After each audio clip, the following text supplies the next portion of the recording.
Good afternoon, I'm Lucia Kuprova. And I'm very young, and here are your headlines at 4 o'clock. A major incident is declared at Southampton General Hospital as a power outage forces patients to be turned away. Youth crime in the south is on the rise, so how can it be prevented? And dangerous microplastics are found in Southampton water, so what can we do to stop them entering the food chain?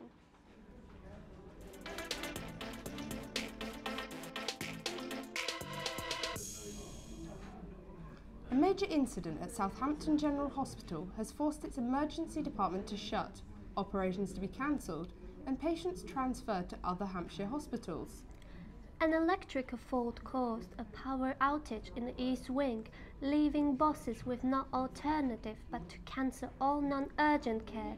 Our reporter Ben Claridge sends this. A&E is closed, outpatient appointments are cancelled and there are no visitors allowed. The power cut was caused by an electrical fault. The power at Southampton General Hospital has been off since 6:30 this morning, with the spokesperson calling it a major incident. Patients with non-emergencies have been told to stay away, and family members have been told not to come until further notice. A statement from the hospital said, "All non-urgent activities cancelled at present. Please do not attend the hospital for non-urgent care such as outpatients, routine x-rays or blood tests.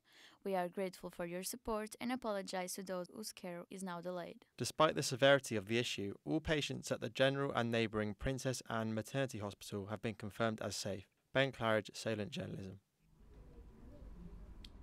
2 people have been found guilty of the death of their 3-week-old baby. Roxanne Davis and her ex-partner Samuel Davis were convicted after a 5-week-long trial at Winchester Crown Court. Stanley Davis was found to have sustained 32 fractures to his ribs, 9 fractures to the bones in his arms and legs, and an 8-centimeter skull fracture, which was the fatal injury. 6 people have been released from police custody after raids linked to the sex slavery trade. Police confirmed that 3 men and 3 women were arrested on suspicion of modern sex slavery across Southampton this morning. They remain under investigation. 2 women are being treated as victims and are receiving support from specially trained officers. Youth workers in Southampton say early intervention is needed to prevent a spike in youth crime in our region. It follows the Home Secretary's announcement earlier this year for an increase in funding for youth crime prevention. I've been investigating what more can be done. In September this year, Nathaniel Hemme, a 20-year-old from Southampton, stole a police car and seriously injured an officer, dragging him along by the patrol vehicle during the attempted getaway. Hemme has a long list of previous convictions, including robbery, dangerous driving and possessing drugs with intent to supply. But what is most surprising is that he committed his first offence just a day after his 10th birthday. Youth offending in Southampton has been in decline in recent years, with support services becoming more readily available. However, in the last 12 months there's been a spike in youth crime across the city. Speaking to Luke Foster from No Limits, a Southampton Youth Advice Centre, he explained to me how they approach young offenders seeking help. It's just kind of establishing what are the reasons, what are the backstory behind their offending. Is it drug related? Are they committing crime to feed their drug habit? If that's the case, we have a DASH service here which works with young people with drug addictions, maybe push them down that route, and I think it's just literally ripping apart the causes of their crime and just seeing what's really there to work with. John Gardner of Southampton Youth Offending Service gave his insight into where emphasis should be placed when tackling youth offending in Southampton. It's about everyone working together at an early stage, so early intervention is key. We've just received some funding from the Home Office to deliver some early intervention youth crime work.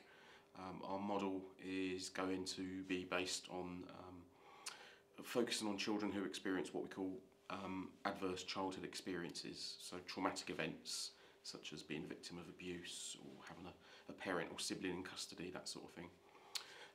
So research suggests children who have 4 adverse childhood experiences are more likely to get into trouble. So our focus will be on getting in early with those young people where there are those adverse childhood experiences. This is Very Young from Solent Journalism. Dangerous microplastics have been found in Southampton water.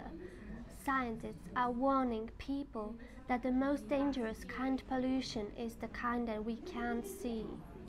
There are now major concerns that it's making its way into the food chain. Millie Whitaker reports. Being a city surrounded by water with one of the largest ports in the UK, Southampton is becoming severely affected by plastic pollution. 12.7 million tonnes of plastic are estimated to end up in our oceans per year. It was one of the greatest inventions of the 20th century, offering a durable and strong material. However, in recent years, the difficulty to get rid of plastic has caused severe damage. But the plastic bottles and bags we see floating around our waters are not the biggest issue. Naval engineer Charlie Alcock claims it's what we can't see that is causing the largest risk. Microplastics are pieces of plastic that are smaller than 5mm, so they're mostly produced in the ocean with the sun's UV rays come down, shine on like plastic rubbish that's just litter that's left in there, and it breaks it down and crumbles it into smaller and smaller pieces. The water here in Southampton has been examined and over 2,700 microparticles were found. Unable to break down, microplastics have been found ingested in numerous marine wildlife. Plastics are affecting marine life in very, very many ways, and it sort of depends on the type of plastic.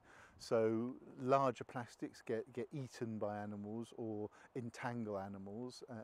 Like fishing gear particularly is one of those things that entangles animals. So that's a sort of a really big, large-scale effect.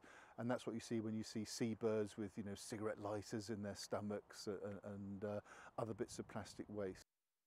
But it's not only marine life eating plastic. Working its way down the food chain, we are eating it too. Like the bottles that clog up our oceans, the evidence is clear. It's time to turn the tide on plastic.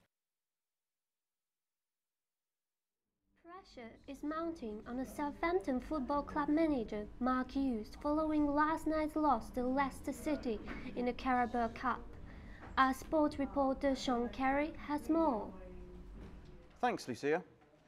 This season in the Premier League, Saints haven't recorded a win in their last 10 games and are now residing in the relegation zone in 18th place with only 8 points.